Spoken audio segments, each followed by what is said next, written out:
good afternoon, everyone. Let me begin by thanking our extraordinary hosts here in Czechia, starting with President Pavel, my friend, Foreign Minister Lipovsky. Thank them for hosting this meeting of NATO's foreign ministers in advance of the NATO summit, but more important, to thank them for the remarkable ally and partner that Czechia is, demonstrating over these 25 years of its membership in the alliance how much it contributes to our common defense, to our common purpose, and to sustaining our common values. I also want to thank Secretary General Stoltenberg. I've said this many times before, it bears repeating. His vision, his tenacity, his leadership of this alliance during a highly consequential decade has been nothing short of remarkable. And he's got more leadership to do as we get to the summit in Washington. It's not an overstatement to say that this is a critical moment for transatlantic security. We've seen in recent weeks Putin ramping up an offensive against Ukraine in Kharkiv in the northeast, Ukrainians continuing to show extraordinary courage in resisting the Russian aggression. The Kremlin's also been intensifying its hybrid attacks against frontline states, NATO members, setting fire and sabotaging supply warehouses, disregarding sea borders and demarcations in the Baltics, mounting more and more cyber attacks, continuing to spread disinformation. I can tell you that in the meeting of foreign ministers today, virtually every ally was seized with this intensification of Russia's hybrid attacks. We know what they're up to, and we will respond both individually and collectively as necessary. More broadly, the stakes couldn't be higher in this moment. We know that if Russia's aggression is allowed to proceed in Ukraine with impunity, it will not stop with Ukraine. And other would-be aggressors in other parts of the world will take note and consider pursuing their own aggressions. By continuing to strengthen Ukraine, by continuing to show our determination to make sure that it can effectively defend itself, we're also strengthening the security of the United States, of Europe, of free countries all around the world. I was in Kiev a couple of weeks ago, and one of my messages then was that Ukraine is not alone. As the Ukrainian people continue to fight for their freedom, for their independence, for their prosperity, for their democratic future, a future where they decide for themselves the trajectory of their country, they're not alone. The United States is with them. Ally after ally in NATO and many countries beyond are with them as well. And I heard that reinforced loudly and clearly today among the NATO allies. Since Congress passed the President's supplemental budget request of $60 billion last month, with overwhelming bipartisan support in our country, we've sent assistance surging to the front. Tens of thousands of artillery rounds, thousands of anti-tank mines, air defense capabilities, already making a difference. Partners are speeding up their own deliveries to Ukraine, doing more than their share. We saw yesterday, and some of you were with us, how Czechia is sourcing artillery shells around the world and transferring tanks as well to Ukraine. The Netherlands and Germany are contributing additional Patriot air defense systems. Sweden is sending $1.3 billion for radar surveillance aircraft, artillery shells, armored vehicles, and the list continues. Thanks to the extraordinary bravery of the Ukrainians, and thanks to this enduring, strong support from partners, the front in the east and northeast is stabilizing. And of course, Ukraine has made significant gains in the Black Sea, pushing back the Russian fleet, allowing Ukraine to continue to grow its economy by exporting, in fact, exporting through the Black Sea as much, even more than it was before the Russian aggression in February of 22. So at this pivotal time, the work of the alliance and the NATO summit itself that we'll host in Washington is, I think, more important than ever. We look forward to welcoming our NATO allies to Washington. And, of course, it's the 75th anniversary of the most successful alliance in history. So we will celebrate that fact. But even more important, we will be focusing on the steps we're taking to ensure that the alliance is fit for purpose for the next 75 years to meet the challenges of today and challenges we anticipate tomorrow. Today, we spent very productive time working to finalize some of the commitments and some of the outcomes for the summit. And I can say that as we stand here, and as we'll see in Washington, this alliance is bigger than it's ever been with the addition of 2 new members. It's stronger, it's more resilient, and more united. At the summit, we'll be taking concrete steps to bring Ukraine closer to NATO and ensure that there's a bridge to membership, a bridge that's strong and well lit. NATO will help build Ukraine's future force, one that can effectively deter aggression and defend against it as necessary. We'll advance Ukraine's integration with NATO. 32 countries are also negotiating individual bilateral security agreements with Ukraine. 13 have already been concluded. I expect many more will be concluded by the time of the summit. We'll bring them all together to show how powerful that commitment is. At the same time, we're seeing allies stand up to increase burden sharing. 2/3 of allies are now on track to meet the 2% commitment, and we'll welcome more. Back in 2020, 11 NATO allies were at 2% of GDP contributed to defense. By the time of the summit, we expect that number will be over 20. We're also working in the alliance to strengthen the alliance's collective deterrence and defense. We're ramping up production. We're strengthening our defense industrial bases. We'll have new regional plans that will spell out how and what allies need to do and will do to protect every inch of NATO territory. And we're deepening cooperation between NATO and critical partners, the European Union, partners in the Indo-Pacific. And here, just as allies today were seized with the hybrid threat that has grown from Russia, they were also seized with China's support for Russia's defense industrial base. And as I've had occasion to discuss before, including in China, what we've seen from China is not the provision of weapons to Russia, but the provision of critical inputs that have allowed Russia to accelerate its own production of tanks, of missiles, of shells. 70% of the machine tools that Russia is currently importing are coming from China. 90% of the microelectronics that China is importing are coming from China. And I heard ally after ally today raise their deep concern about this, and it only made even more clear to me what I shared with Chinese counterparts in Beijing. China cannot expect, on the one hand, to improve relations with the countries of Europe, while on the other hand, fueling the biggest threat to European security since the end of the Cold War. None of us are under any illusions about the challenges we face today and will continue to face in the days and months ahead. But 25 years ago, as Czechia joined NATO ahead of the alliance's 50th anniversary, a daughter of Prague, my friend, mentor, predecessor, Madeleine Albright, reminded us that, and I quote, "When we stand together, no force on earth is more powerful than our solidarity on behalf of freedom." That conviction was reinforced for me today by what I heard from all of our allies, and I can tell you it will be further reinforced when we come together in Washington. It's been true for the last 75 years. We're on track to make sure that it's true for the next 75. For the first question, we'll go to Humaira Pamuk with Reuters. Hello, good afternoon, Mr. Secretary. I have two questions, one on Ukraine, one on Gaza. So the Biden administration has allowed Ukraine to strike targets inside Russia to defend Kharkiv. Do you leave the door open for this decision to be expanded to other cities and targets that are deeper inside Russia? And since it took the Biden administration a while to make this decision, I'm wondering, do you think you were too cautious?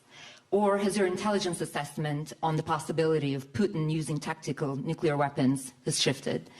And on Gaza, the UN said humanitarian aid going into Gaza has dropped by 2/3 since Israel began its Rafah offensive.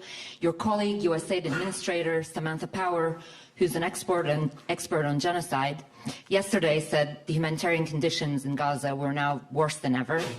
On April the 4th, President Biden conditioned U.S. military aid to Israel on improvement of the aid situation, among other things. So I'm wondering, why isn't the current dire picture in Gaza triggering a bigger policy shift? Thank you.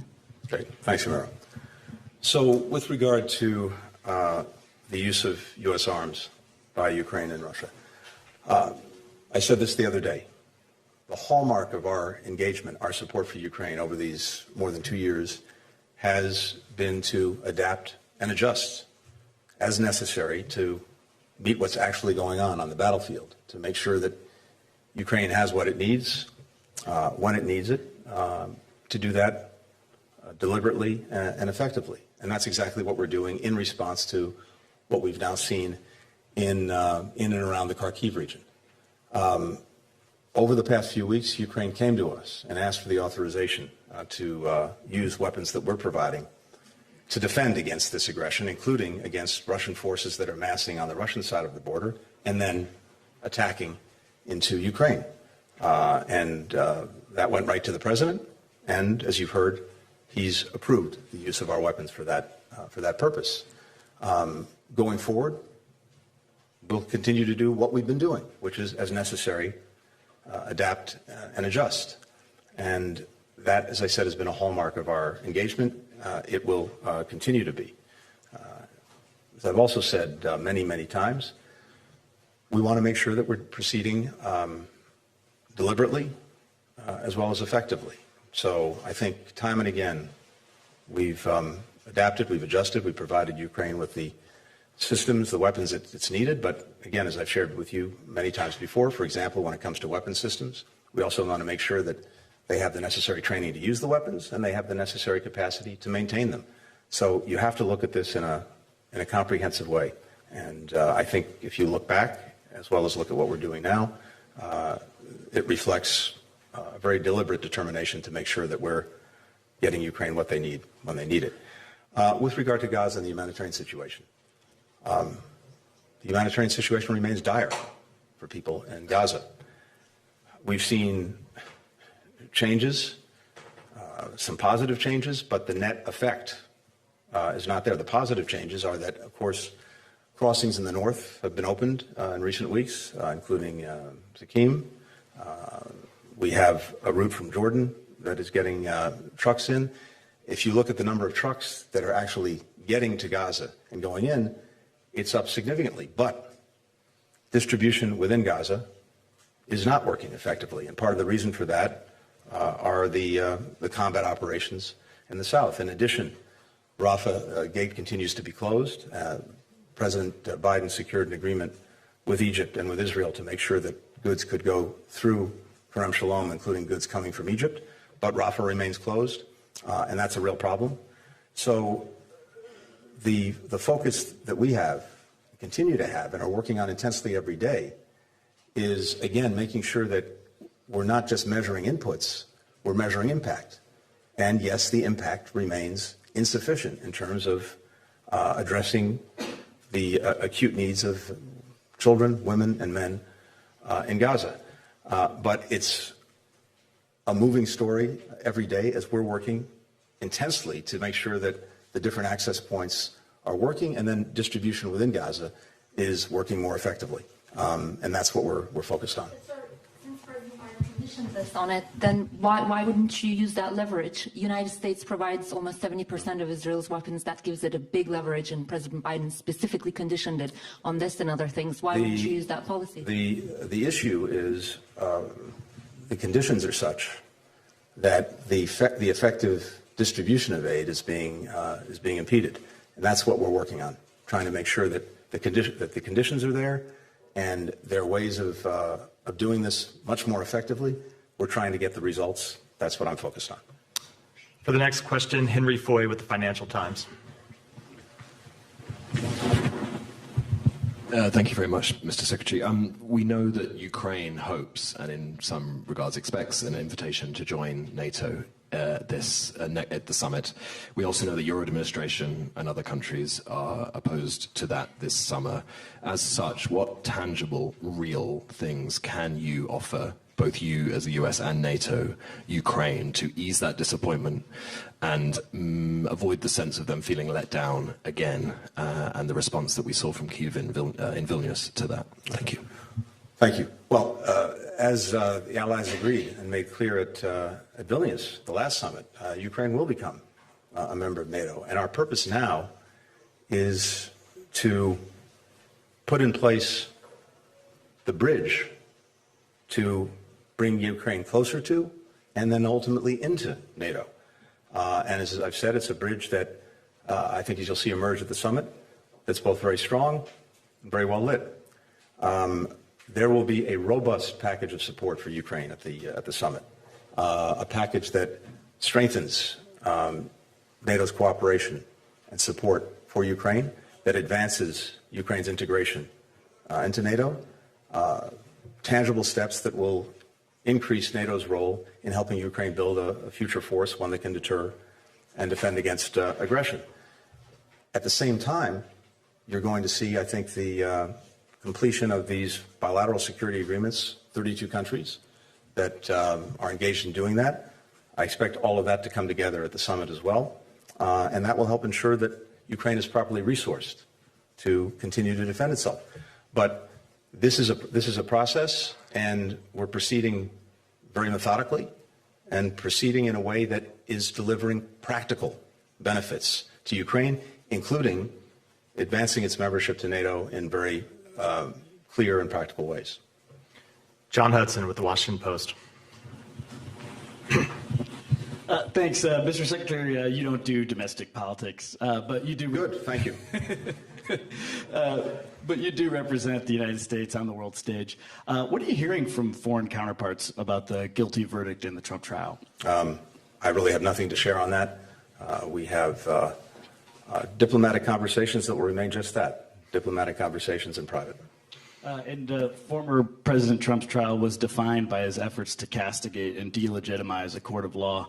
Does that give you any pause about how the Biden administration has responded to another court of law, the International Criminal Court, as well as the International Court of Justice with regards to Gaza? I'm not going to comment on the first part of your question because, as I've long said, I don't do politics, I do policy.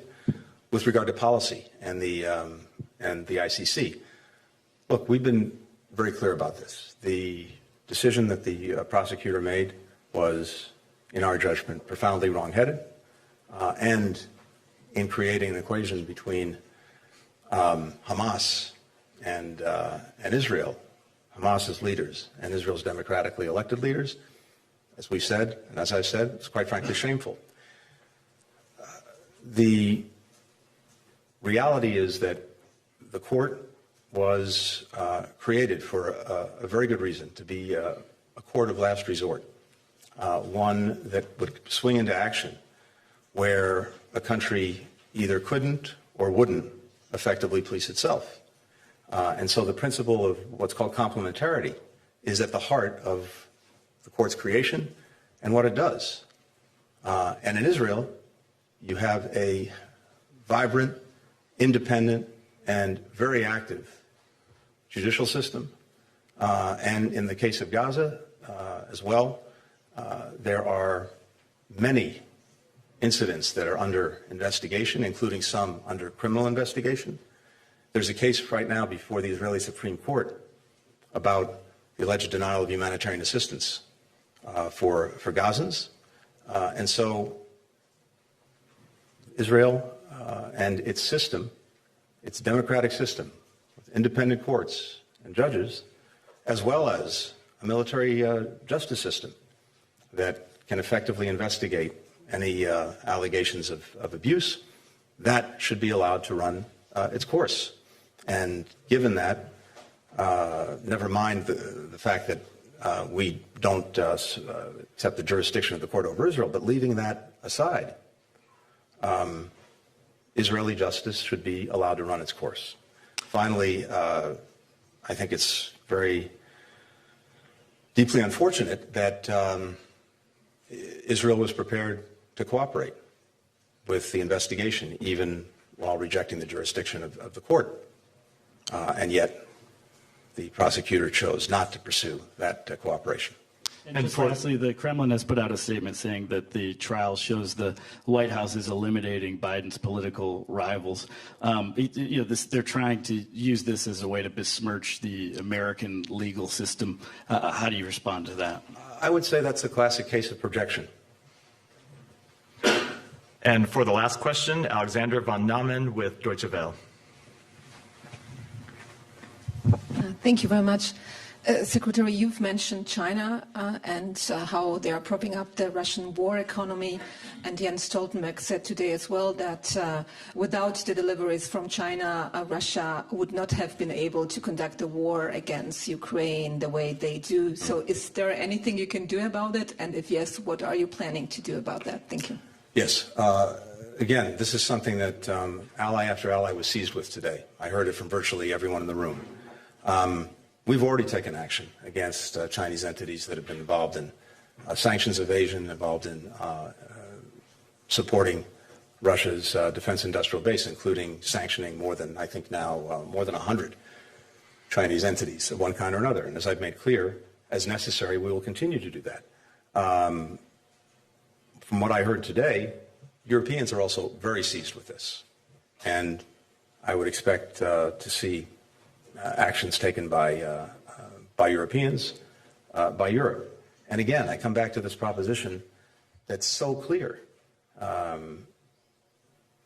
Russia getting this support from China is, as Secretary General said, a huge difference maker right now on the battlefield. And for China to purport to have better relations with countries in Europe while fueling this, what I believe is the biggest threat, and what Europeans believe is the biggest threat to their security since the end of the Cold War, does not add up. And I think that will continue to have consequences going forward. Thank you. Thank you all.